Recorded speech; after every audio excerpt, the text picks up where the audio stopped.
उपदेश केला, निघून गेले. निर्गते नारदे सुतम भगवान बादरायणः असं वर्णन त्याच्यात आहे. ब्रह्मनद्याम सरस्वत्याम आश्रम पश्चिमे तटे शम्य प्राशिती प्रोक्त ऋषिराम सत्रवर्धनम, त्या आश्रमाचं वर्णन करून सांगितलं. व्यासदेवाने त्यांनी विचार केला की आता आपण ग्रंथ रचना करायची. 4 श्लोकांचा विस्तार केला आणि 18,000 श्लोकांचं श्रीमद भागवत तयार झालं. व्यास म्हणजे विस्तार हे आपण काल परवा ऐकलं, पण व्यास म्हणजे विस्तार. 4 श्लोकांचा विस्तार केला आणि 18,000 श्लोकांची संहिता तयार झाली, श्रीमद भागवत. पहिला प्रश्न होता शौनकादिकांचा सुतजींना की व्यासदेवांनी कोणाच्या प्रेरणेनं भागवताची रचना केली. त्याचं उत्तर आहे नारदजी महाराजांच्या प्रेरणेनं व्यासदेवांनी भागवताची रचना केली. पहिल्या प्रश्नाचं उत्तर मिळालं. दुसरा प्रश्न त्यांनी होता की शुकाचार्य महापुरुष आहेत, जे ब्राह्मी स्थितीमध्ये मस्त आहेत, गायीच्या शिंगावर मोहरीचा दाना राहत नाही तेवढा वेळ सुद्धा त्यांनी अशा पद्धतीने ज्यांची स्थिती ढळत नाही, मग ते भागवत कथा शिकण्याकरिता का बसले ते सांगा. मग त्याचंही उत्तर मोठं लांबलंच काय. पण काय झालं, शुकाचार्यांच्या चित्ताला त्यांनी अशा पद्धतीने भगवंतानं वेधून घेतलं आणि म्हणून शुकाचार्य त्यांनी भगवंताचं चिंतन ऐकण्याकरिता समोर बसले. खरं तर शुकाचार्यांचं चरित्र मोठं लांबलंच काय. ते बऱ्याच लोकांना ज्ञात आहे, बहुश्रुत सर्व मंडळी आहेत, पण ते सांगणं त्यांनी तात्पर्य नाही. कथा पुढे अजून बरीच मला सांगायची. म्हणून शुकाचार्यांना त्यांनी भगवंतानं प्रेरणेनं पाठवलंय. गोलोक धामामध्ये राहणारे आहेत, पोपटाच्या रूपात राहतात, राधाराणीच्या हातावर आहेत, राधे राधे राधे राधे म्हणत होते. पण त्या गोलोक धामामध्ये राधाराणीनं उपदेश केला शुकाचार्यांना. राधा राधा मावद, हे शुक कृष्ण वद, हे शुक कृष्ण वद. कृष्ण नामाचा उपदेश शुकाचार्यांना राधाराणीकडून प्राप्त झाला. असे श्रेष्ठ शुकाचार्य महाराज सांगितलं, जा मृत्यूलोकात जाऊन भगवंताची कथा सांग. शुकाचार्य म्हणले, आई तुझ्या चरणांपासून मला वेगळं करू नकोस. पण सांगितलं नाही, भगवंताची कथा जगाला कोण सांगेल, तुला गेलं पाहिजे, जा. निघाले कथा सांगण्याकरिता. पण एक विशेष असणारी अट घातली. म्हणजे काय, ज्या वेळेला भगवंताची कथा लोकांच्या समोर सांगशील त्या कथेमध्ये माझं नाव घ्यायचं नाही. माझं त्यांनी लोकांच्या समोर नाव घ्यायचं नाही. म्हणजे अख्ख्या भागवतामध्ये राधा नाव कुठंच नाही महाराज. राध सा असं त्यांनी म्हणलंय, पण राधा नाही म्हणलं. वृषभानुची कन्या आहे असं कुठे त्यांनी म्हणलं, पण राधा असं नाव त्यांनी कुठे आलं नाही. पण शुकाचार्य महाराज ते सांगण्याकरिता जगाच्या समोर प्रगट झाले. मोठी लांबलच कथा आहे. व्यासपत्नी त्यांनी गर्भवती आहे, बऱ्याच काळापर्यंत त्यांनी प्रसूत होत नाही. व्यासदेवाने भगवंताची स्तुती केली, भगवान प्रसन्न झाले, तिच्या गर्भात भगवंतानं प्रवेश केला, चतुर्भुज रूप धारण केलं. शुकाचार्यांना समजून सांगितलं, अरे बाहेर येते म्हणजे बाहेर आलो की तुझी माया मला त्रास देईल, मग काय करायचं. म्हणजे मी तुला वचन देतो, माझी माया तुला काही त्रास देणार नाही, बाहेर ये. पण मग मी तसा नाही, मी सूक्ष्म रूप धारण करून त्यांनी बाहेर येईल आणि आयोनी संभव मला माझा जन्म त्यांनी झाला पाहिजे असं वरदान द्या. मग त्यांनी आयोनी संभव जन्म होईल असं सांगितलं आणि शुकाचार्य सूक्ष्म रूपाने त्यांनी प्रगट झाले. 12 वर्षाची मूर्ती प्रत्यक्ष प्रगट झाली. जंगलाच्या दिशेने पळू लागले. व्यासदेवांना विचार आला की मला पुत्र प्राप्त झाला, पण थांबत नाही, पळतोय. मुलाला नाव नाही महाराज, शुक शुक शुक शुक करू लागले. मुलाचं नावच शुक पडलं. माऊली म्हणतात, उपजल्या बाळकासी नाव नाही तयापाशी, ठेविल्या नावासी व देत उठी. म्हणून त्यांनी शुक शुक त्यांनी म्हणू लागले, नावच शुक पडलं. पण रस्त्यानं चालतायत ना, तरुण वयाचा मुलगा आहे. काही स्त्रिया स्नान करत होत्या पाण्यामध्ये, त्याला पाहिलं पण त्या लाजल्या नाहीत. व्यासदेवजी त्याच्या मागे पळत होते. विरह का तर आज हवं पुत्रेती तन्मयतया तर ओभिनेदू असं आपण त्यांनी पाहतो. त्यांना मात्र त्या स्त्रिया लाजल्या. लाजल्यानंतर व्यासाने त्या स्त्रियांना प्रश्न विचारला, माझा तरुण मुलगा तुमच्या समोर त्यांनी पळत गेला, तुम्ही त्याला पाहून लाजल्या नाही आणि माझ्यासारख्या म्हाताऱ्याला पाहून तुम्ही का लाजलात. मग त्या बायकांच्या मुखातले शब्द आहेत. त्या म्हणल्या, महाराज तुमचा तो मुलगा आहे ना, त्याच्या ठिकाणी स्त्री आणि पुरुषाचा भेदच नाही, त्याला स्त्री आणि पुरुष कळतच नाही, तो त्याच्या मस्तीत मस्त आहे. तुम्हाला अजून स्त्री पुरुषातला भेद कळतो, जरी तुम्ही म्हातारे झाले असले तरी. एवढं ऐकलं फक्त. शुकाचार्यांना त्यांनी अभिमान झाला. असे बऱ्याच कथा आहेत, वेगवेगळ्या पुराणांमध्ये वेगवेगळ्या कथा पाहायला मिळतात. देवी भागवतामध्ये ही कथा पाहायला मिळते. त्याच्यात आरणी मंथनातून शुकाचार्यांचं प्राकट्य झालं आणि मग तिथे त्यांनी असे प्रसंग आहेत. पण अभिमान लागे शुकाची पाठी, ती प्रमाण वेगळे आहेत. म्हणून शुकाचार्य महाराज त्यांनी प्रगट झाले, निघून गेले. जंगलात जाऊन बसले, कपाटात बसले म्हणतात. कपाटात, कपाट म्हणजे कडी कोंड्याचं नाही, कपाट म्हणजे गुहा. डोंगराच्या गुहेत जाऊन त्यांनी बसले आणि त्यांनी आत्मचिंतन स्वरूपाच्या चिंतनामध्ये मस्त आहेत महाराज. मी आत्मा आहे, मी सच्चिदानंद रूप आहे, अहम ब्रह्मास्मी इत्याकारक वृत्तीवरती स्थिर आहेत महाराज. I am not this body, I am the soul. मी आत्मा आहे, हे शरीर म्हणजे मी नाही. म्हणून त्यांनी स्थूल शरीर मी नाही, सूक्ष्म शरीर मी नाही, कारण शरीर मी नाही, महाकारण शरीर मी नाही, अतिकारण शरीर मी नाही, मी त्याच्याहून वेगळा आहे, मी पंचकोशांच्या पलीकडचा आहे. असं दिव्य असारा रज्ञान अनुरणिया थोकडा तुका आकाशा एवढा, गिळूनी सांडले कलेवर भ्रमाचा आकार, सांडले त्रिपुटी दीप उजळला घटी. ही सगळी प्रमाण पाहून घ्या. अशी अवस्था शुकाचार्यांना प्राप्त झाली. व्यासदेवांना परत चिंता वाटू लागली. म्हणे अरे मुलगा झाला पण वनात निघून गेला, तो घरी थांबलाच नाही. परत देवाचं चिंतन केलं. म्हणे देवा मुलगा जन्माला आला पण तो थांबला नाही, काहीतरी उपाय करा. मग भगवान म्हणले चिंता करू नका, मी त्याला बोलावून आणतो. मग काय केलं, व्यासदेवांनी काही श्लोक त्याने आपल्या विद्यार्थ्यांना शिकवले होते भागवतातले. भागवताची रचना केली होती ना. हे भागवत आता तयार झालं, द्यायचं कोणाला हा प्रश्न व्यासदेवांच्या मनात होता. कोणाला नेमकं देऊ. म्हणून तर त्या ठिकाणी महाराज शुकाचार्यांना द्यावं असं वाटत होतं, पण तो घरी नाही. मग काय केलं पाहिजे म्हणून बऱ्याचशा शिष्यांना काही श्लोक शिकवले. ते शिकवलेले श्लोक त्यांनी शिष्य गुणगुण गुणगुण करत होते. फुलं तोडण्याकरिता व्यासदेवांच्या पूजेकरिता लागणारी फुलं त्यांनी गोळा करत होते आणि फुलं तोडता तोडता त्यांनी श्लोक म्हणत होते. अहो बकियम स्तनकालकूटम जिघंसया पाये दप्य साध्वी लेभे गतिम धातुचिताम ततोन्य कमवादायलुम शरणम व्रजेन. भगवंताच्या स्वभावाचं वर्णन त्यांनी त्या श्लोकामध्ये होतं आणि भगवंताच्या सौंदर्याचं वर्णन करणारा श्लोक त्यांनी म्हणू लागले.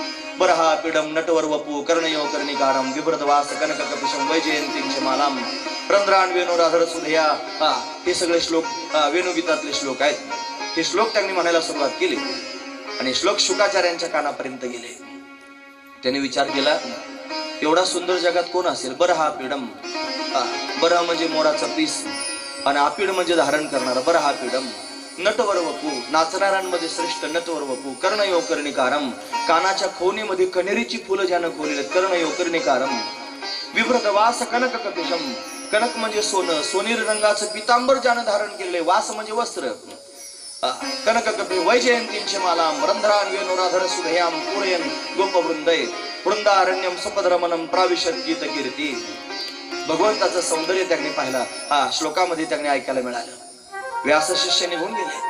शुकाचार्य म्हणले जाऊ द्या, कोणी असेल असं सुंदर, आपण आपलं ध्यान करावं. ध्यान करायला सुरुवात केली पण इतक्यात बासुरी वाजू लागली. 9ला 5 मिनिटं कमी असताना बरोबर बासुरीचे स्वर यायला लागले आणि आता त्यांनी महाराज ती बासुरी वाजती आहे. शुकाचार्यांचं ध्यान लागलेलं आहे पण बासुरी मात्र ध्यान करू देत नाही. डोळे उघडले, समोर पाहिलं, कोणी दिसत नाही. आता मागच्या बाजूने बासुरीचा आवाज येतोय. मागे पाहिलं, मागे कोणी दिसत नाही. 10 दिशांनी आवाज येऊ लागला. सर्व ठिकाणी पाहू लागले पण बासुरी वाजवणारा कोणी दिसेना. मग व्याकुळ झाले आणि व्याकुळ होऊन त्यांनी विनंती केली, अरे कोण आहेस तू. अंतकरण पिळवटून येत आहे माझं. इतकी सुंदर त्यांनी बासुरी पावा वाजवतोय, कोण आहेस, एकदा माझ्या समोर प्रगट हो, एकदा प्रगट हो. असं म्हटल्यानंतर त्यांनी महाराज भगवान श्री शुकदेवांच्या समोर प्रत्यक्ष प्रगट झाला. अतिशय सुंदर रूप धारण करून आला. खांद्यावरी कांबळी, हातामध्ये काठी, सुंदर रूप देवानं धारण केलेलं आहे आणि शुकाचार्यांच्या समोर प्रत्यक्ष परमात्मा त्यांनी उभा आहे. किती सुंदर असावा. त्याच्या सौंदर्याचं वर्णन साधू संतांनी करून सांगितलं.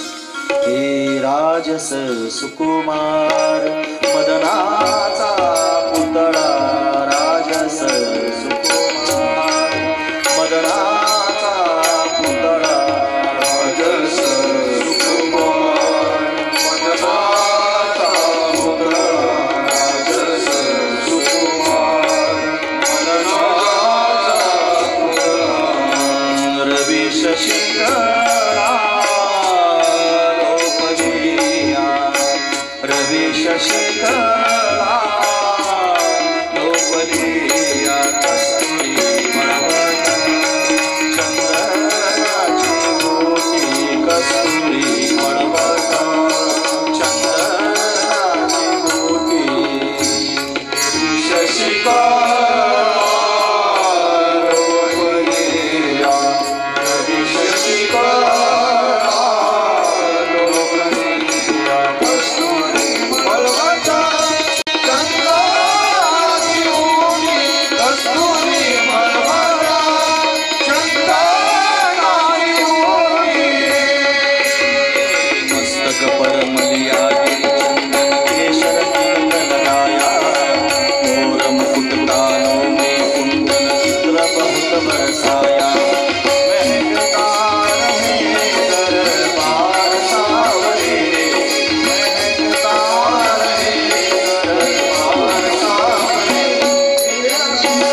कपाळावर मलयागिरी चंदन लावलेलं आहे, केशराची बुटी दिलेली आहे, सर्वांगाला त्यांनी अत्तर लावलेला आहे, त्याचा सुगंध सर्वत्र दरवळतो आहे, नवरदेवासारखा दिसतोय।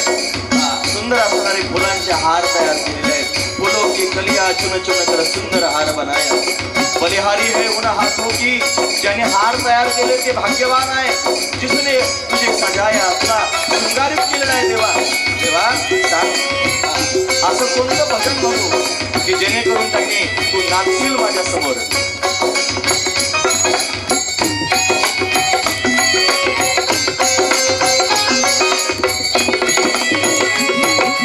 बोल कन्हैया बोल तुझे मैं कौन सा भजन सुनाऊं, ऐसा कोई राग बता दे तू नाचे मैं गाऊं।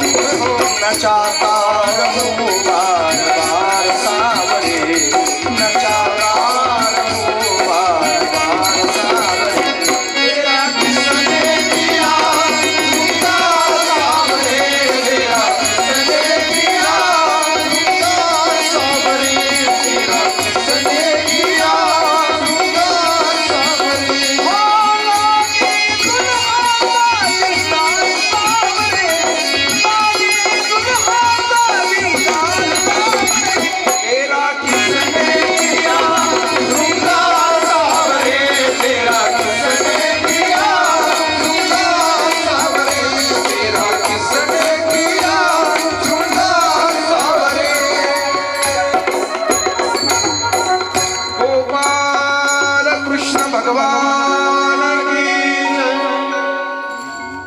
तेरा किसने किया श्रृंगार सावरे, तेरा किसने किया श्रृंगार सावरे, लागे दुल्हा सा दीदार सावरे, लागे दुल्हा सा दीदार सावरे, तेरा किसने किया श्रृंगार सावरे, तेरा किसने किया श्रृंगार सावरे। तेरे दास की है एक अर्जी नित नित तुझे सजाऊं, लय दर्पण मुख को दिखलाऊं मैं बलिहारी जाऊं। सजाता रहूं बार बार सावरे, सजाता रहूं बार बार सावरे, तेरा किसने किया श्रृंगार सावरे, तेरा किसने किया श्रृंगार सावरे, तेरा किसने किया श्रृंगार सावरे।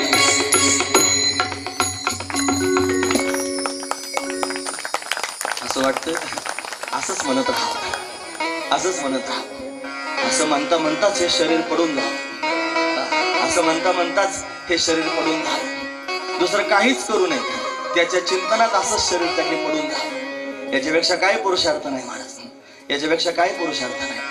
ज्यांच्याकरिता आपण जमा झालो ना, मी तुम्हाला पहिल्या दिवशीच सांगितलं, मधून मधून मी बाबांची आठवण करणार आहे।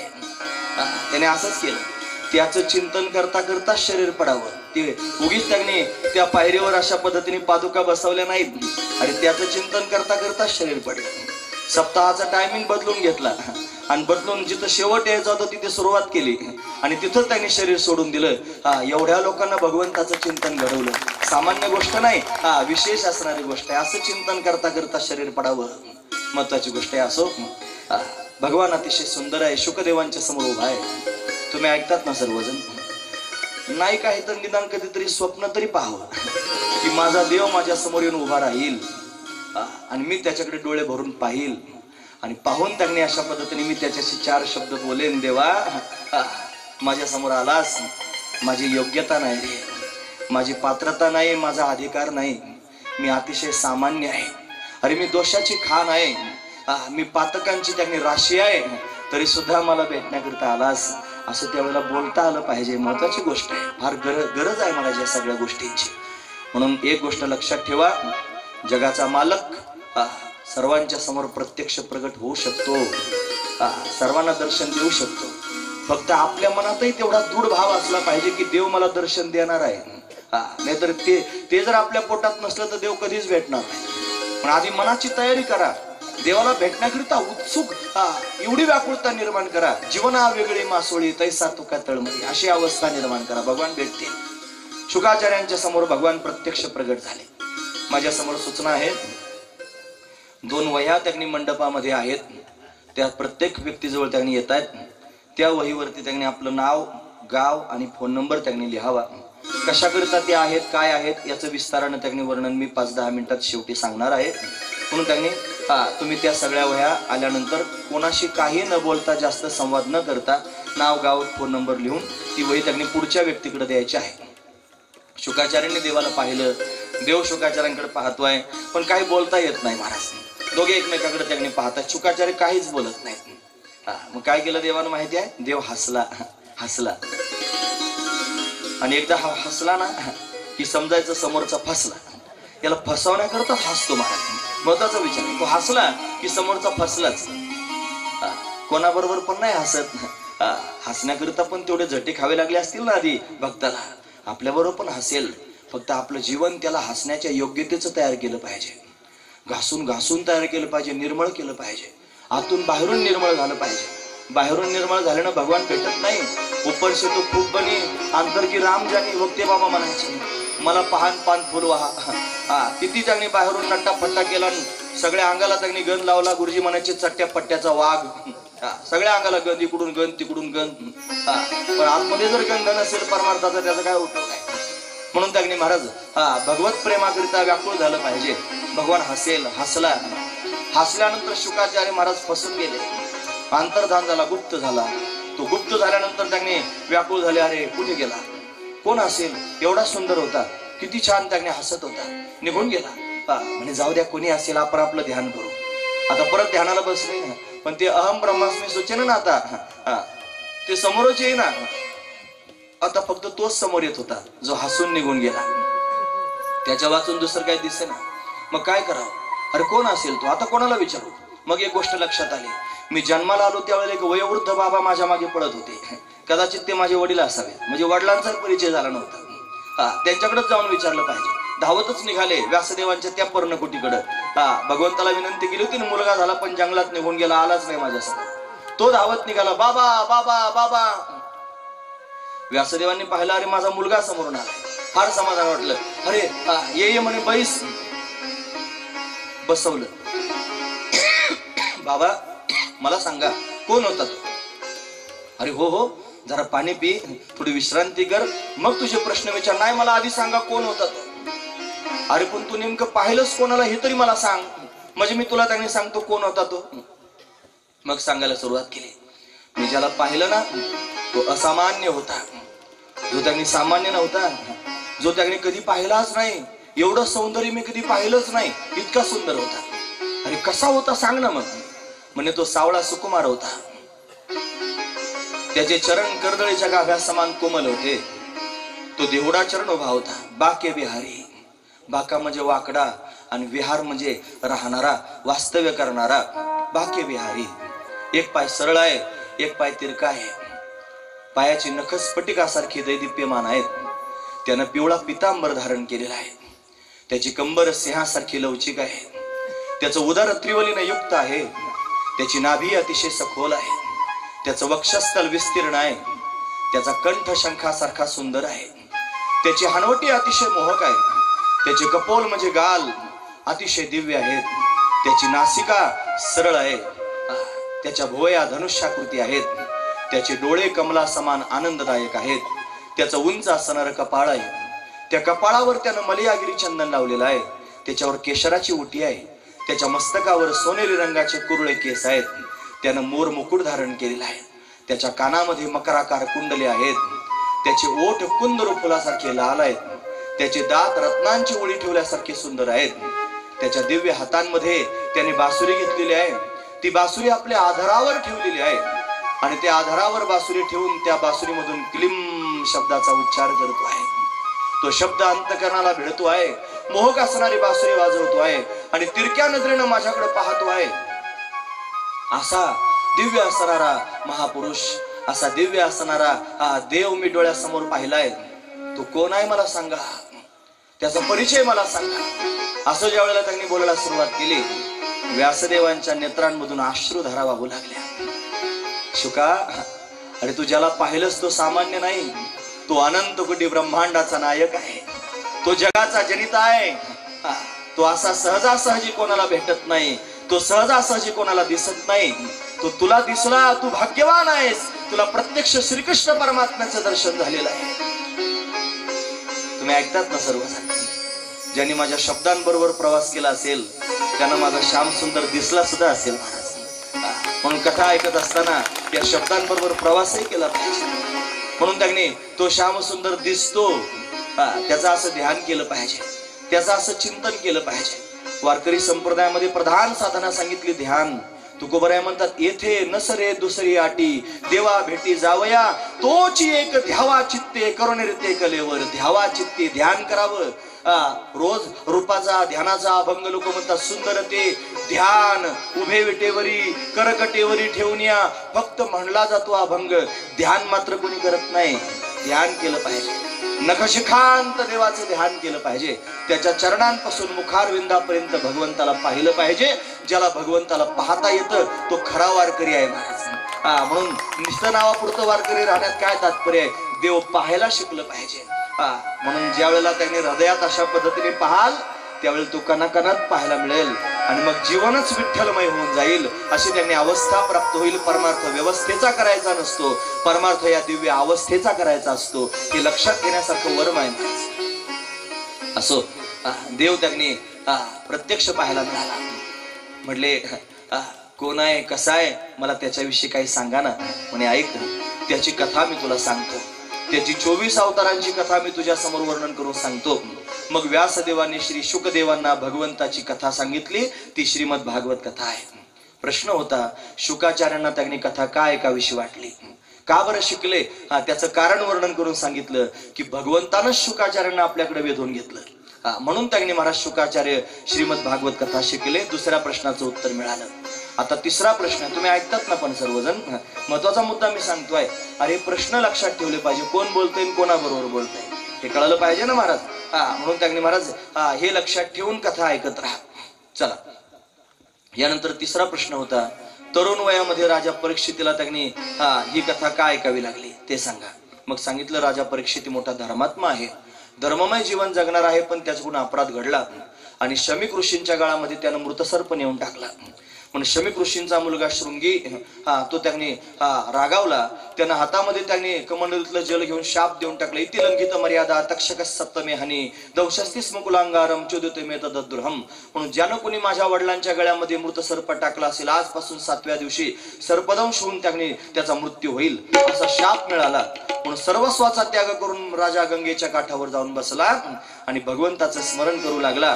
भगवंतानं कृपा केली आणि शुकाचार्यांना पाठवून दिलं. राजानं शुकाचार्यांच्या समोर साष्टांग प्रणिपात केला आणि मग त्यांनी स्वतःच्या अंतकरणातला भाव प्रगट केला. महाराज मी चुकलोय, माझ्याकडून पाप घडलंय. शुकाचार्य प्रसन्न झाले आणि 7 दिवसात उद्धरून जाण्याचं साधन श्रीमद भागवत कथा आहे, ते तू श्रवण कर म्हणून सांगितलं. राजानं अनशन व्रत धारण केलं. अनशन म्हणजे काय, 7 दिवसापर्यंत पाणी सुद्धा मी पिणार नाही असं व्रत त्यानं धारण केलं आणि 7 दिवस कथा ऐकली. श्रवणे परीक्षिती तरला भूपती आणि 7 दिवसा मुक्ती झाली तयार. म्हणून 7 दिवस राजानं कथा ऐकली. अशी सुंदर त्यांनी स्थिती वर्णन करून सांगितली. 3 प्रश्नांची उत्तर मिळाली. ऐकणाऱ्या लोकांना वाटायला लागलं की 7 दिवसात राजाचा उद्धार झाला. कशी असेल कथा, आपण पण ऐकली पाहिजे. महाराज सांगा ना कथा. तीच कथा आम्हाला पण ऐकायची. व्यासदेवानी कथा सांगितली, कुठून सांगायला सुरुवात केली ते सांगा. कोणत्या प्रसंगातून कथा सांगायला सुरुवात केली ते सांगा. असं त्यांनी बोलायला सुरुवात केली आणि मग त्यांनी आता मूळ कथेमध्ये त्यांनी प्रवेश होतोय. व्यासदेवांनी कथेची रचना केली. नारदजी महाराज उपदेश करून निघून गेले आणि ते गेल्यानंतर त्यांनी महाराज सरस्वती नदीमध्ये व्यासदेवांनी स्नान केलं. स्नान करून त्यांनी आपल्या आश्रमामध्ये आले आणि आल्यानंतर त्यांनी भगवंताचं ध्यान करू लागले, भक्तिमय चिंतन करू लागले आणि ध्यान चिंतन करता करता व्यासदेवांची भक्तिमय समाधी लागली. तुम्ही ऐकतात ना सर्वजण, तुम्हाला पण समाधी लागते. कथा ऐकायला लागल्यानंतर जर सर्वांगाने आपण कथा ऐकायला लागलो, सर्वांगाचे कान करून जर ऐकलं तर बायको आठवत नाही, मुलगा आठवत नाही, घर आठवत नाही, प्रपंच आठवत नाही, त्यापेक्षा मी कोण आहे हे पण आठवत नाही. एवढी तल्लीनता निर्माण होती. ही समाधी आहे. अशाच पद्धतीने समाधी लागत असते. म्हणून त्यांनी समसुख स्थिती तयार होते. समाधी हरीची समसुख हे म्हणून त्यांनी सगळं विसरून जाणं, एकाच चिंतन राहणं, याच नाव समाधी आहे. म्हणून त्यांनी व्यासदेव भगवंताच्या चिंतनात तल्लीन झाले आणि मग त्यांनी महाराज प्रसंग लिहायला सुरुवात केली. ही भागवताची भाषा समाधी भाषा आहे, ही सर्वांना कळत नाही. आता बरेच लोक समाजात असे आहेत, भागवताला बालवाडी म्हणतात. ते म्हणतात ही भागवत कथा राम कथा हे तुमची बालवाडी आहे. अरे मग तुझं ग्रॅज्युएशन कोणतं आहे ते तरी मला सांग. कोणते त्यांनी ग्रंथ म्हणजे ग्रॅज्युएशनचे ग्रंथ आहेत तुझे? मग तू त्याला बालवाडी म्हणतो. भागवत म्हणजे काय बालवाडी आहे? अरे म्हणजे शुकाचार्य महाराज बालवाडी आहेत असं म्हणावं लागेल. म्हणजे असं म्हणणारा माणूस शुकाचार्यांपेक्षा मोठा झाला. अरे शुकाचार्य काय सामान्य आहेत का? त्यांनी भागवत जगाच्या समोर वर्णन करून सांगितलं. असो, ते सांगण्यात माझा वेळ जाईल ना आता, म्हणून त्यांनी 9:15 वाजत आली. तुम्ही थोड्या वेळाने घाबरे व्हाल. अजून त्यांनी प्रसंग मला सांगितला. अहो एक माणूस सुद्धा धाडस करून मला म्हणत नाही. तीन दिवस झाले मी तुमच्या समोर होतो. एखाद्यानं तरी छातीला हात लावून हो महाराज अहो 10 वाजेपर्यंत सांगा आम्हाला ऐकायचंय. कोणीच म्हणत नाही. मी घाबरत 9:30 पावणे 10ला थांबायचा प्रयत्न करतो. कोणीतरी म्हणा ना असं की महाराज 10 वाजेपर्यंत सांगा मी ऐकतो. मला सांगावं वाटतंय, तुम्हाला किती ऐकावं वाटतंय मला माहित नाही. असू द्या, थांबतो, वेळेत थांबतो, चिंता करू नका. व्यासदेवजी भगवत चिंतन करू लागले. भगवत चिंतन करता करता महाभारतातला प्रसंग व्यासदेवांच्या डोळ्यासमोर आला.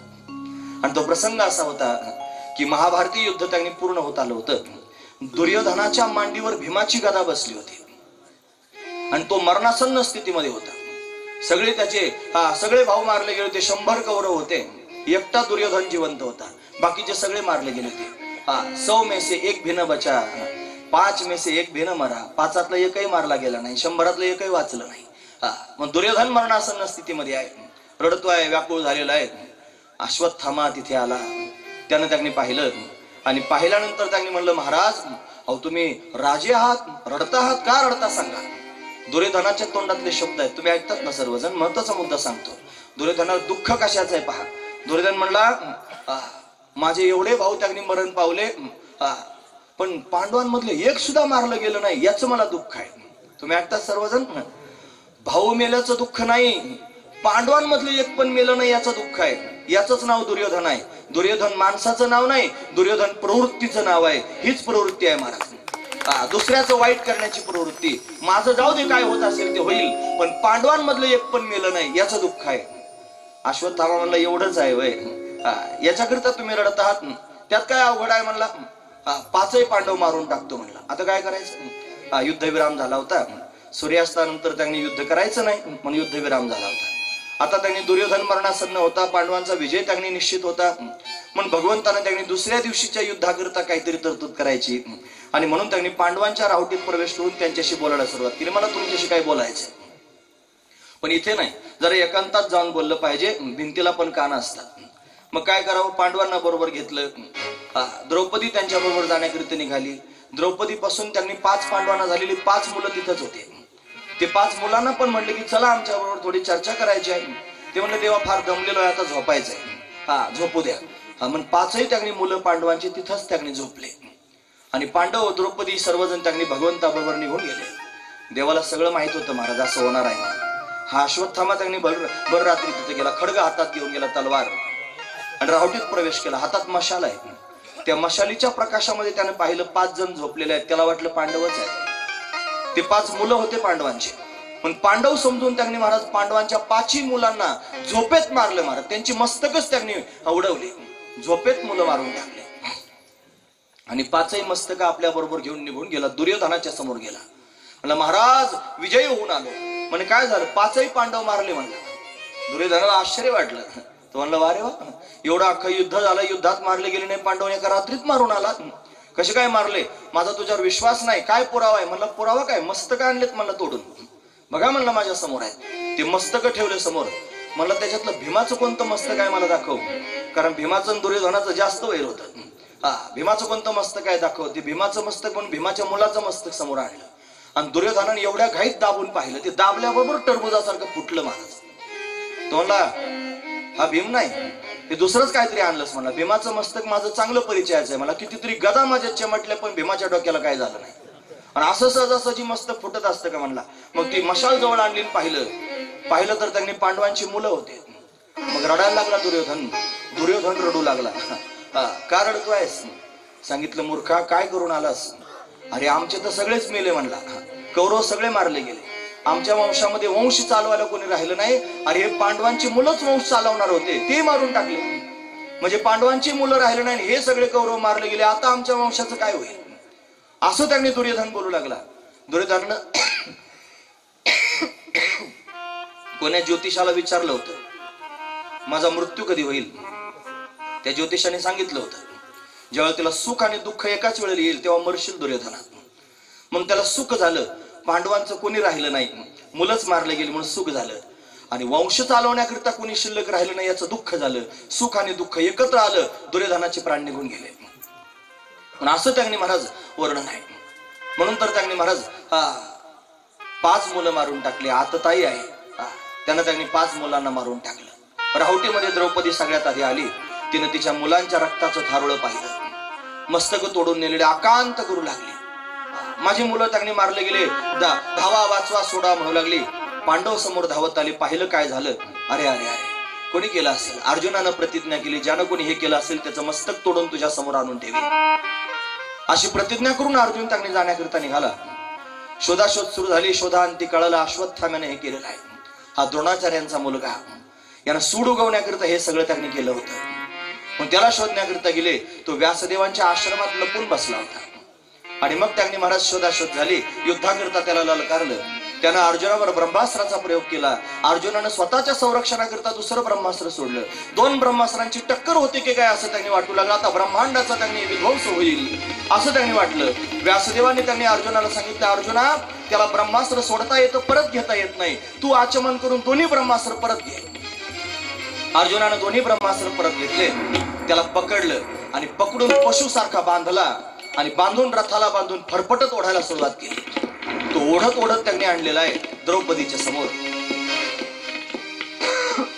द्रौपदीने त्याला लांबूनच त्यांनी पाहिलं. अश्वत्थाम्याला आणलंय. तिनं बोलायला सुरुवात केली, हो त्याला मारू नका, त्याला सोडून द्या, त्याला सोडून द्या. अरे अर्जुन म्हणला, वेडी आहेस की काय, तुझे 5 मुलं मारून टाकली यानं आणि त्याला सोडून द्या म्हणतेस. ती बोलते आहे, मारू नका, तो ब्राह्मण आहे, ब्राह्मणाला मारल्यानं ब्रह्महत्येचं पातक लागेल, मारू नका. तरी अर्जुन ऐकायला तयार नाही. मग दुसरा मुद्दा सांगितला. ती म्हटली, तो तुमच्या गुरुचा मुलगा आहे आणि गुरु मरण पावल्यानंतर गुरुचा मुलगाच गुरु म्हणून स्वीकारावा, गुरुच्या जागेवर असतो, मारू नका, गुरु हत्येचं पातक लागेल. तरी पण ऐकायला तयार नाही. मग सांगायला सुरुवात केली. द्रोणाचार्यांच्या पत्नीचं नाव तर कृपी, जी कृपाचार्यांची बहीण होती. मुलगा मरण पावल्याचं काय दुःख असतं हे मला विचारा. माझे 5 मुलं मारले गेले, द्रौपदी म्हणते, म्हणून तुम्ही जर याला मारलं तर त्या कृपीच्या अंतकरणाला दुःख होईल, त्याला मारू नका. बघा किती विचार द्रौपदीची मोठी आहे. द्रौपदीचं बोलणं कपटाचं नाही हो, सरळ आणि निर्मळ भावनेतलं आहे. तिच्या बोलण्यामध्ये न्याय आहे, तिच्या बोलण्यामध्ये धर्म आहे, तिच्या बोलण्यामध्ये करुणा आहे, तिच्या बोलण्यामध्ये निष्कपट भाव आहे, समस्वभाव आहे, उदारता आहे. असं असणारं द्रौपदीचं जीवन आहे. म्हणून तर भगवंताला द्रौपदी फार प्रिय आहे महाराज. देवाला सख्खी बहीण सुद्धा आहे सुभद्रा, पण सुभद्रेपेक्षा जास्त द्रौपदीवर प्रेम पाहायला मिळालं का, हे द्रौपदीचं जीवनच असं आहे महाराज. तुम्ही ऐकतात ना सर्वजण. त्याच्यातून काय शिकायचंय, शिकण्यासारखं पण सांगतो. देवानं आपल्यावर भरभरून प्रेम करावं असं वाटत असेल तर आपलं जीवन न्यायानं पूर्ण असावं, आपलं जीवन धर्मानं पूर्ण असावं, आपल्या जीवनामध्ये करुणा असावी, निष्कपट भाव असावा, समस्वभाव असावा, या सगळ्या गोष्टी, उदारता आपल्या जीवनात असावी. या गोष्टी जर आपल्या जीवनात आल्या तर देव द्रौपदी इतकं प्रेम आपल्यावर पण आजही करेल, हे महत्वाचं चिंतन आहे. असं आपलं जीवन आपण घडवावं. पण द्रौपदीवर भगवान विशेष प्रेम करतोय. द्रौपदीला अजून एक नाव आहे महाराज, तिचं नाव आहे कृष्णा. काय नाव आहे? कृष्णा. द्रौपदीला स्वतःचं नाव देवानं दिले कृष्णा, अशी असणारी द्रौपदी. द्रौपदीचं म्हणणं त्यांनी ऐकलं. अर्जुन त्यांनी चिंतेत पडला, काय करू, कोणाला विचारू? पांडवांना विचारलं. पांडव म्हणले द्रौपदी खरं बोलते आहे. तरी त्याला समाधान वाटे ना. कुंतीला विचारलं. कुंती म्हणली द्रौपदी बरोबर बोलते, मारू नकोस, गुरुपुत्र आहे. तरी समाधान वाटे ना. मग देवाकडे पाहिलं. देवा, अरे तू तरी सांग नेमकं काय करू. देव म्हणला, ब्रह्मबंधुर न हंतव्य आतताई वधारहणा. ब्राह्मणाला मारू नकोस आणि आतताईला जिवंत ठेवू नकोस. आता काय करायचं? हा दोन्ही पण आहे, ब्राह्मण पण आहे ना आतताई पण आहे. मग काय करायचं? ब्राह्मणाला जिवेच, त्यानं किती मोठा अपराध केला तरी त्याला जिवेच मारायचं नाही. मग काय करायचं? ब्राह्मणाचा अपमान हाच ब्राह्मणाचा मृत्यू मानला जातो, म्हणून त्याला अपमानित केलं पाहिजे. हे अर्जुनाला भगवंताचं म्हणणं कळालं, म्हणून त्या अश्वत्थाम्याला एवढं बेदम मारलं की फक्त मरायचा शिल्लक ठेवला, मारला नाही, इतका मारलं. आणि त्याच्या डोक्यावर त्यांनी 5 शेंड्या काढल्या, लाथाबुक्क्याने मार दिला आणि पशुसारखा फरफटत ओढला, सोडून दिला. आणि मग तो त्यांनी चालता येत नाही असा त्यांनी चालतोय, पडतोय, उडतोय, चालतोय, पण निर्लज्जासारखा हसतोय. अरे त्याच्या कपाळावर मणी होता, तो मणी काढून घेतला, त्याचं वैभवच अशा पद्धतीने निघून गेलं आणि तो रस्त्यानं चालू लागला पण हसतोय. लोक म्हणले काय निर्लज्ज माणूस आहे, एवढा मार खाल्ला तरी हसतोय. तुम्हाला हसू नको तर काय करू, मला बदला घेतला, सूड उगवला म्हणला. का बरं? माझ्या वडिलांना रणांगणामध्ये या पांडवांनी कपट करून मारलं, त्याचा बदला घेतला म्हणला. पांडवांच्या वंशाला दिवा लावायला कोणी शिल्लक ठेवलं नाही, 5ही त्यांनी मुलं मारून टाकले. असं म्हणल्यावर कोणी त्याला म्हणलं, मूर्खा एवढा आनंदी होऊ नकोस, इतका आनंदी होऊ नकोस. म्हणे का बरं? पांडवांचा वंश आहे ना, अभिमन्यूची असणारी पत्नी उत्तरा ती गर्भवती आहे आणि पांडवांचा वंश त्यांनी चालवणारा जन्माला येणार आहे. असं ज्या वेळेला त्याला कळालं, त्याचा आनंद ओसरला, व्याकुळ झाला. आता काय करू म्हणला, आता मात्र त्यांनी काहीतरी उपाय केला पाहिजे. या नराधमानं उत्तरेच्या गर्भावर ब्रह्मास्त्राचा प्रयोग केला, तिचा गर्भच नष्ट करण्याकरिता. 16 वर्षाची उत्तरा आहे महाराज, 16 वर्षाची. या भागवतामध्ये 2-3 असे पुरुष आहेत जे प्रथम स्कंधात त्यांनी फार विशेष रूपाने वर्णन करून सांगितले गेले. एक आहे युधिष्ठिर, दुसरे आहेत भीष्म आणि तिसरा आहे परीक्षित. तशा 2-3 स्त्रिया आहेत महाराज, ज्याच्यामध्ये आहे कुंती, दुसरी आहे द्रौपदी आणि तिसरी आहे उत्तरा. ही उत्तरा त्यांनी महाराज महाभागवत आहे, जी भगवंताची भक्त आहे, जी भगवंतावर फार प्रेम करणारी आहे. तिच्या गर्भावर ब्रह्मास्त्राचा प्रयोग केला, व्याकुळ झाली. भगवान त्यांनी सगळी कामं आटोपलेली आहेत. दुर्योधन मारला गेला, युद्धविराम झाला, पांडवांना त्यांचं राज्य मिळालं आणि भगवान त्यांनी म्हणलं आता मी माझ्या घरी निघून जातो. मग रथ सजून आणला होता आणि आता भगवान जाणार आहे, रथात भगवान बसणार आहे. आणि भगवान रथात बसणार इतक्यात त्यांनी उत्तरा धावत आली. पाही पाही महायोगीन देव देव जगतपते नान्यंतो दहेत पश्येत यत्र मृत्यू परस्परम. देवा धाव, देवा मला वाचव, जळे माझी काया लागला वनवा, धाव रे केशवा माय बापा. हाका मारू लागली. भगवंतानं पाहिलं आणि कोण हाका मारताय? उत्तरा हाका मारत होती. भगवान थांबले, रथात ठेवलेला पाय मागे घेतला आणि उत्तरेला विचारलं, उत्तरे काय होतंय तुला सांग. देवा माझं सगळं शरीर जळत आहे, मला फार वेदना होत आहेत, मला वाचवा, मला वाचवा. असं म्हणल्यावर भगवान उत्तरेकडे पाहू लागले. उत्तरे जगण्याकरता अट्टहास करतेस, जगण्याकरता अट्टहास करतेस, मृत्यू तुझ्या समोर आहे म्हणून त्यांनी कासावीस होतेस, कशाकरिता तुला जगायचंय सांग ना. उत्तरेचे शब्द आहेत महाराज, लक्षात ठेवण्यासारखेच आहेत. देवा मला जगण्याची आस नाही. ज्या दिवशी माझा पती मरण पावला त्याच दिवशी उत्तरा सुद्धा मरण पावली. मला जगण्याची आस नाही. मग एवढा अट्टहास का? माझ्या उदरामध्ये असणारा गर्भ हा त्यांनी पांडवांचा वंश आहे. मला पांडवांचा वंश वाचवायचा आहे म्हणून मी तुमच्या समोर अट्टहास करते आहे. असं ज्या वेळेला त्यांनी उत्तरा भगवंताच्या समोर बोलली त्यावेळेला भगवान सुद्धा प्रसन्न झाले महाराज. लक्षात घेण्यासारखी गोष्ट सांगतो, कान उंच करून ऐका. उत्तरेला ज्या वेळेला वेदना होऊ लागल्या त्यावेळेला तिला आई आठवली नाही, तिला तिचा बाप आठवला नाही, तिचे शूरवीर असणारे सासरे आठवले नाहीत. तिला आठवलं जर कोण असेल तर फक्त भगवान आठवला, त्याच्या वाचून दुसरं कोणी आठवलं नाही. याला अनन्य भक्ती म्हणतात. अन्यस्य आश्रय त्यागो अनन्य, अनन्यता हीच खरी अनन्यता आहे. दुसऱ्याचा आश्रय टाकून एकाच्याच आश्रयाला जाणं याला अनन्यता म्हणतात. उत्तरा अनन्य आहे. भगवान त्याने तिच्याकडे पाहून बोलू लागले, उत्तरे तू माझ्याकडे आली आहेस तुझ्या वेदना शांत व्हाव्यात म्हणून सांगायला, पण तुला माझा स्वभाव माहित नाही. काय स्वभाव आहे माझा? स्वभाव असा आहे, मला माझ्याकडून जर काही घ्यायचं असेल तर मला आधी काहीतरी द्यावं लागतं. घेशी तेव्हा देशी ऐसा असशी उदार, मला काहीतरी द्यावं लागेल. उत्तरा म्हणते, देवा एवढ्या कठीण प्रसंगात घेण्या देण्याचा विचार करतो आहेस, काय त्याने तुला हवंय सांग. माझ्या योग्यतेनुसार माझ्या पात्रतेनुसार त्याने तू म्हणशील ते मी द्यायला तयार आहे. असं ज्यावेळेला उत्तरा त्यांनी बोलू लागली, खरंच उत्तरे देशील का? विचार करून मला शब्द दे, खरंच देणार आहेस का? हो देवा तुम्ही मागा, माझ्या योग्यतेनुसार मी तुम्हाला निश्चित देईन. आणि मग त्यांनी भगवान बोलू लागला, उत्तरे बघ बरं, नाही दिलंस तर देवा मी नक्की देईन. मग देवानं मागितलं उत्तरेकडं, उत्तरे जर काही देणार असशील ना तर मला तुझं मातृत्व दे, तू माझी आई हो, तू माझी आई हो, मला तुझ्या गर्भात प्रवेश करायला त्यांनी जागा दे, तू माझी आई हो. असं म्हणल्यावर उत्तरेच्या डोळ्यातून गळगळा अश्रू वाहू लागले. देवा तुमचं स्वागत आहे, तुमचं स्वागत आहे देवा. सूक्ष्म रूप धारण करून तिच्या श्वासातून भगवान गर्भापर्यंत गेले. चतुर्भुज रूप धारण करून शंख चक्र गदा पद्म हातात घेऊन गर्भाला भगवान प्रदक्षिणा करू लागले. ब्रह्मास्त्र आलं आणि ब्रह्मास्त्रानं पाहिलं की समोर चतुर्भुज परमात्मा उभा आहे.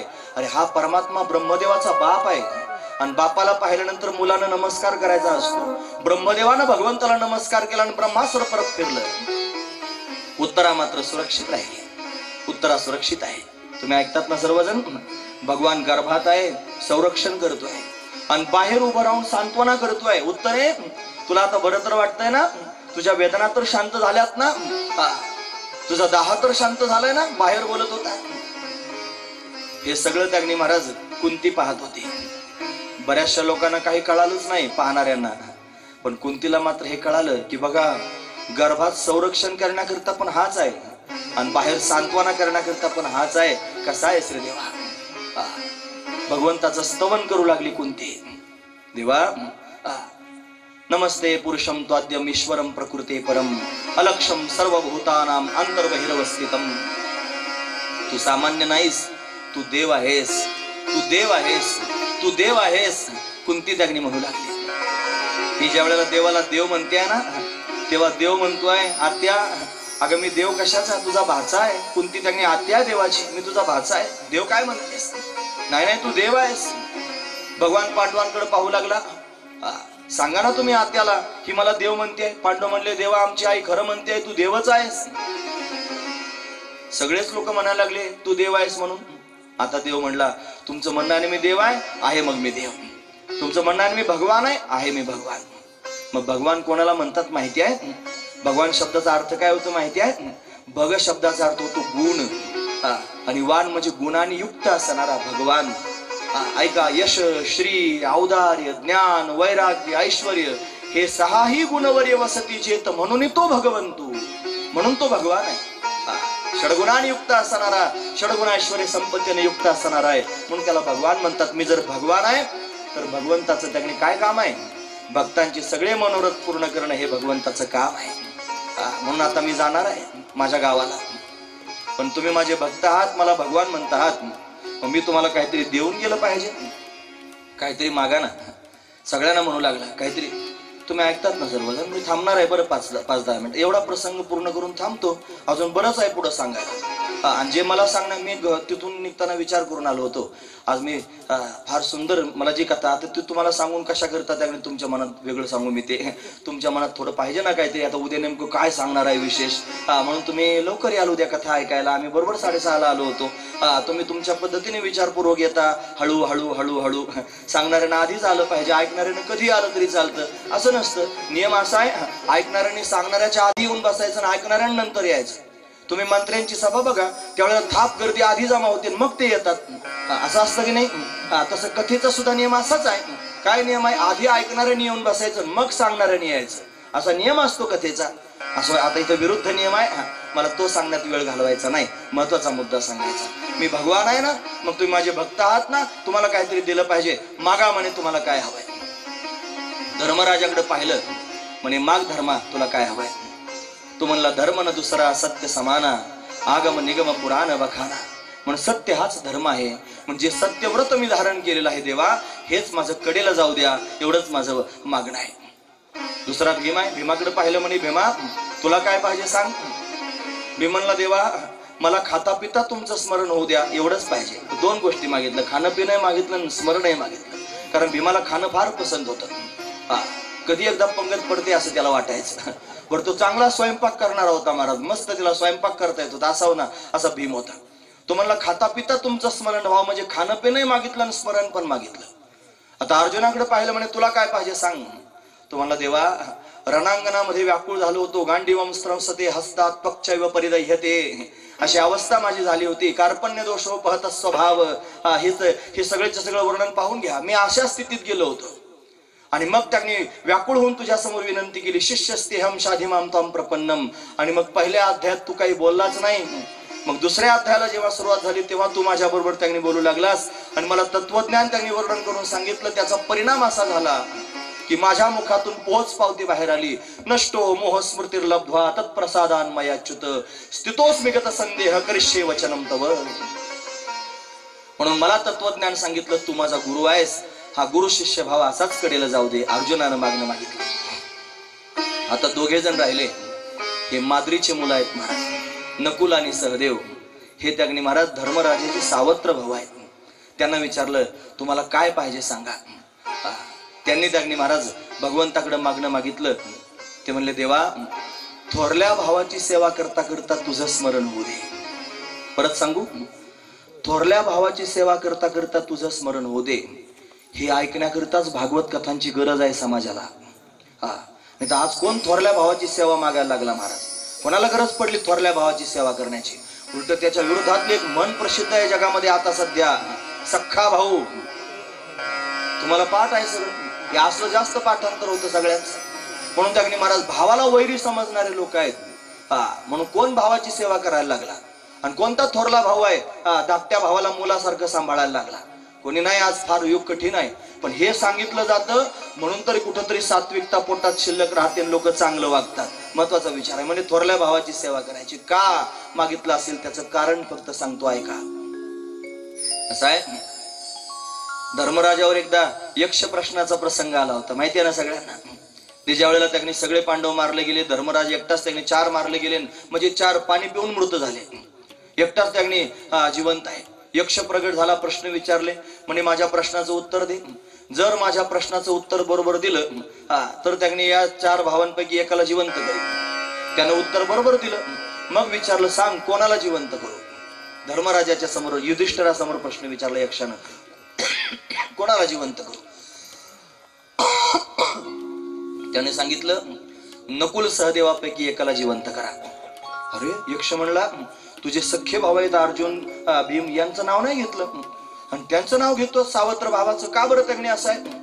मग त्यानं सांगितलं माझे वडील ज्या वेळेला मरण पावले त्यावेळेला माझी सावत्र आई माद्री सती गेली आणि ती सती जाताना तिनं त्यांनी नकुल आणि सहदेवाचा हात माझ्या हातात दिला आणि माझ्या हातात हात देऊन त्यांनी आईनं मला सांगितलं बाळा, जसं तुझ्या भावांवर प्रेम करतोस ना असंच माझ्या मुलांवर प्रेम कर, असं तिनं सांगितलं. म्हणून त्यांनी याच्यापैकी एक जर जिवंत केला तर माझ्या कुंती आईचा मी आणि त्यांनी माद्री आईचा एक जिवंत राहील. आम्ही दोघे सुखाने त्यांनी राज्य करू. याला मोठा भाऊ म्हणतात. सावत्र भावाला जिवंत कर म्हणतोय, हे मोठ्या भावाचं अंतःकरण आहे. म्हणून त्यांनी महाराज हे कथित ऐकलं पाहिजे. याची गरज आहे. वेदांत फार सांगितला जाईल आणि फार ऐकला जाईल. लोकांना डबड्यात खडे घालून खडखड वाजवल्यासारखं होतं, काही समजत नाही. त्याच्याकरता पाठात जाऊन बसावं लागेल. पण आज समाजाला याची गरज आहे. फार महत्वाची गोष्ट आहे. माझे हे ऐकून जर एखादा माणूस थोरल्या भावावर प्रेम करीत असेल तर माझे 5 मिनिटं सार्थकी लागतील ना महाराज. माझे हे बोलणं ऐकून जर एखादा धाकट्या भावाला मुलासारखं प्रेम देत असेल तर माझे त्यांनी 2 मिनिटं तुमच्या समोर घेणं सार्थकी लागेल. म्हणून विशेष गोष्ट आहे. म्हणून त्यांनी हे नकुल सहदेवाला माहित होतं. म्हणून म्हणले थोरल्या भावाची सेवा करता करता तुझं स्मरण होते. भगवान तथास्तु म्हणत होता. आता भगवंतानं त्यांनी द्रौपदीकडे पाहिलं. द्रौपदी सांग तुला काय पाहिजे. ते म्हणले देवा, अरे या जगात कोणी सोडवण्याकरिता येत नाही. माझ्यावर जेव्हा कठीण प्रसंग आला त्यावेळेला तू माझ्याकरता आलास. तू माझा सखा आहेस, देव द्रौपदीचा सखा, पांडवांचा पाठीराखा. म्हणून तुझा आणि माझा सख्य भाव आहे. हा सख्य भाव असाच कडेला जाऊ दे. द्रौपदीला भगवंतानं वरदान दिलं. आता भगवान सुभद्रेकडे पाहू लागले. सुभद्रा भगवंताची सख्खी बहीण आहे. सगळ्या लोकांच्या मनात प्रश्न आहे की आता ही सुभद्रा काय मागेल. देवाची सख्खी बहीण आहे, लाडकी आहे. सगळ्या लोकांनी आतापर्यंत भगवंताचं स्मरण मागून घेतलंय. हिनं जर संसारातलं काही लाडानं मागितलं तर सगळ्या लोकांच्या मागणीवर पाणी फिरेल. आता ही काय मागेल. कुंतीच्या मनातला विचार आहे महाराज. आता काय मागेल. आणि भगवान तर सुभद्रेला म्हणतो सुभद्रे माग ना तुला काय पाहिजे. सुभद्रे माग ना तुला काय पाहिजे.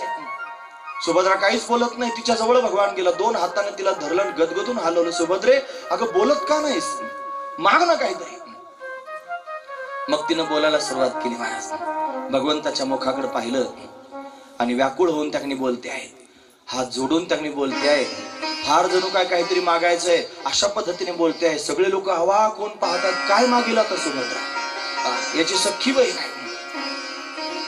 सुभद्रेच्या मुखातून सहजच शब्द बाहेर पडले, कृष्ण त्वदीय पद पंकज पंजरांते अद्यैव मे विशतु मानस राजहंस प्राण प्रयाण समये कफवात पित्तये कंठावरोधन विधो स्मरणम कुतस्ते. देवा, अरे सगळ्या जगाला एक दिवशी मरायचंय रे, पण मरताना त्यांनी कोणाची आठवण करतो सांगता येत नाही. कोणी मुलाची आठवण करतो, कोणी बायकोची आठवण करतो, कोणी धनाची आठवण करतो, कोणी संपत्तीची आठवण करतो. अरे अंतकाल समयाला तुझी आठवण होणं फार कठीण आहे देवा. एक दिवशी मला मरायचंय, माझं मरण त्यांनी येईल त्यावेळेला 3 दोष उफाळून येतील, माझा कंठ अवरोध होईल आणि अशा कठीण प्रसंगात जर मला तुझं स्मरण झालं नाही तर माझं जीवन व्यर्थ जाईल रे. म्हणून मला जर देणार असेल तर एकच वरदान दे, अंतकाल समयाला त्यांनी तू माझ्या समोर असावास, माझ्या मनरूपी कमलामध्ये तुझे चरण त्यांनी मला प्रत्यक्ष दिसावेत. त्याच्यापेक्षा दुसरं काही नको. कृष्ण त्वदीय पद पंकज पंजरांते अद्यैव मे विशतु मानस राजहंस प्राण प्रयाण समये कफवात पित्ते कंठावरोधन विधो स्मरणम कुतस्ते. त्या प्रसंगात मला तुझं स्मरण व्हावं एवढंच वरदान दे. सगळे शांत लोक होते ना, सगळ्यात आधी टाळी वाजवली महाराज कुंतीनं. वाह वाह, असं मागणं कोणीच मागितलं नाही जी सुभद्रेनं मागितलं महाराज. असंच मागणं भगवंताच्या समोर असं. भगवंताला फार समाधान वाटलं महाराज. छातीला हात लावून म्हणला, चुकेल कशी, माझी बहीण आहे. बहीण कोणाची आहे? माझी बहीण आहे, माझी बहीण आहे. देव विभोर झाला, सुभद्रेला हृदयाला लावलं. बाळा काय गोड त्यांनी मागणं मागितलं. सगळ्यांचं मागणं मागून झालं. भगवान त्यांनी तथास्तु म्हणतोय. आता भगवंतानं कुंतीकडे पाहिलं, आत्या तू काहीतरी मागणार, काहीतरी मागितलं पाहिजे, मी जाणार आहे. सगळ्या लोकांच्या समोर त्यांनी उशीर झाल्यामुळे घाईघाईनं कुंतीनं पदर पसरला. लोकांना वाटलं जास्त मागायचंय, कारण पदर पसरलं म्हणल्यावर जास्त मागणार असेल, पण पदर समोर करून मागते आहे. सगळेजण पाहू लागले आता काय मागेल. तिच्या मुखातून शब्द बाहेर पडले, देवा जर देणार असशील तर मला संकट दे, मला दुःख दे, मला त्रास दे, व्यथा दे, दुःख दे. असं म्हणल्यावर सगळेजण त्याने चिडीत चूप झाले. आणि देव बोलू लागला, आत्या काय बोलते समजतं का तुला? दुःख कोणी मागतं का? मज लागी दुःख व्हावे असे कोणी भावे ना जीवे. सुखम सर्वाय रुच्छते. दुःख मागतेस, विपदा मागतेस, का मागतेस सांग. कुंती म्हटली, देवा अरे दुःख माझ्या जीवनात आले म्हणून तर मला प्रत्येक दुःखात तुझं दर्शन झालं. जर दुःख नसते तर तू कशाला मला सोडवण्याकरिता आला असतास. विपद संतो न शश्वत तत्र तत्र जगद्गुरो भवतो दर्शनम यस्यात अपुनर्भव दर्शनम. देवा मला विपदा वाटत नाहीत. विपदो नैव विपदा संपदो नैव संपदा विपद विस्मरणम विष्णू संपन्न नारायण स्मृती. म्हणून नारायणाचं स्मरण करणं हीच खरी संपदा आहे आणि नारायणाचा विसर पडणं ही सगळ्यात मोठी विपदा आहे. पण मला जर द्यायचे असेल तर विपदा दे, संसारातले दुःख दे, त्या दुःखात मला तुझं स्मरण होईल. म्हणे आत्या अगं कमी दुःख भोगलंस का? दत्तक आलेली मुलगी आहे महाराज. कुंती भोज राजाच्या घरी दत्तक आली होती म्हणून तिचं नाव कुंती होतं. लहानपणीच आई वडिलांचं छत्र हरवलं होतं. मोठी झाल्यानंतर त्यांनी विवाह झाला, तो पण पांडू राजा बरोबर झाला, ज्याला रोग होता जन्मताच, पांडुरोगानं ग्रस्त होता. रोग्याबरोबर लग्न करावं लागलं, जीवन काढावं लागलं. त्याच्यात पुन्हा त्यानं सवत आणली, सवती बरोबर संसार करावा लागला. पुन्हा त्याला शाप प्राप्त झाला, तरुण वयात पती मरण पावला. याच्यापेक्षा काय दुःख आहे? बरं लहानची मोठी त्यांनी मुलं करत असताना किती वेदना सहन कराव्या लागल्या. हे दुःख काय कमी आहे? अजून दुःख मागतेस. सांगितलं ते दुःख होते आणि ते प्रसंग माझ्या जीवनात आले, पण प्रत्येक प्रसंगात तू उभा राहिलास. प्रत्येक दुःखाच्या वेळेला तुझं दर्शन झालं. म्हणून दुःखात जर तुझं दर्शन होत असेल तर सुखाची मागणी का करू? बलिहारी है उस दुख की जो पल पल याद दिलाए, सुख के माथे माथे शीस पडो जो हरि हृदय से जाए. त्या सुखाच्या डोक्यावर दगड पडो की ज्याच्यामुळे देव आठवत नाही. बलिहारी है उस दुख की जो पल पल याद दिलाए. म्हणून त्यांनी भक्ताच्या जीवनात जर दुःख आलं तर भक्त जास्त भगवंताच्या जवळ जातो. संसारी माणसाच्या जीवनात जर दुःख आलं तर तो व्यसनात येऊन होऊन गटारात जाऊन पडतो. पण भक्ताच्या जीवनात दुःख आलं की तो भगवंताच्या जवळ जातो. म्हणून कुंतीनं दुःख मागितलं. मोठा लांबलचक प्रसंग आहे. सगळ्यांचं बोलणं पूर्ण झालं आणि ते पूर्ण झाल्यानंतर त्यांनी आता भगवान म्हणले ठीक आहे आता मी जातोय. म्हणजे हो देवा फार उशीर झाला, आता जाऊ नकोस. एवढा उशिरा त्यांनी थांब ना. नाही नाही म्हणे गेलं पाहिजे. नाही थांब ना देवा. सगळेच म्हणू लागले. मग म्हणला ठीक आहे आता थांबतोच. 9:45 वाजत आलेले आहेत, आता थांबणं गरजेचं आहे, थांबतोच म्हणले. बरेच नवीन आले लोकांना वाटत असेल पत्रिकेत 9 ते किती 6 ते 9 टायमिंग टाकलेला आहे. हे 9:30 वाजून गेले तरी अजून बोलताय. आमचा ठराव पास झाला होता पहिल्या दिवशी की 6:30 ते 9:30 आपण कथा करायची. आणि त्याच्यात मी 15 मिनिटं 2 दिवसापासून जास्तच घेतो आहे. हे घड्याळावर नांदायचं मला जमत नाही. मला त्रास होतो त्याचा फार, कारण फार गोड कथा आहेत ना महाराज, हेच माझं जीवन आहे. म्हणून ती हे घड्याळावर त्यांनी थांबायचं मला जमत नाही. मला फार वेदना होतात अंतकरणाला. पण भजनी विक्षेप तेच पै मरण मरण आल्यासारखं होतं. पण असू द्या, जाऊ द्या. ते मला गाणं गायचं नाही. भगवान म्हणले मी थांबणार नाही. थांबा ना देवा. मग त्यांनी थांबले. सगळ्याला वाटलं माझ्यामुळेच थांबले. प्रत्येकाला वाटायचं मी थांब म्हणलो म्हणून थांबले. पण त्यांच्यामुळे नाही थांबले. थांबण्याचं कारण काही वेगळंच होतं महाराज. वेगळ्याच कारणाकरता भगवान थांबला होता. मुक्काम करून दुसऱ्या दिवशी जाणार होता. म्हणे का थांबला असेल देव सांगा ना. म्हणजे आज नाही सांगणार, उद्या 6:30 वाजता या. बरोबर. मग सांगेन देव का थांबला ते. नाही तर द्वारकेला जाण्याकरिता निघालेलंच आहे, रथातच बसायचा होता. पण थांबला. आजची रात्र मुक्काम करतो म्हणला, उद्या जाईन. म्हणून थांबलेला आहे.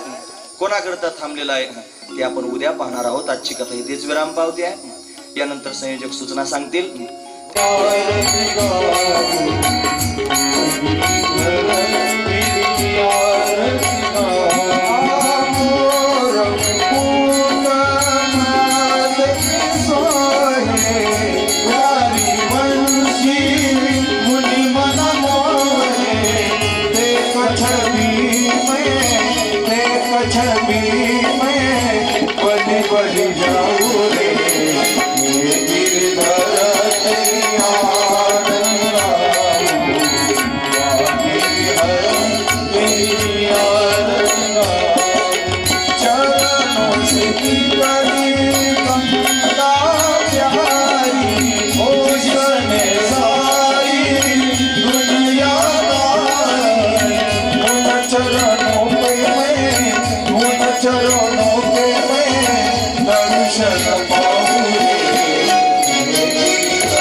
आरती रघुनाथा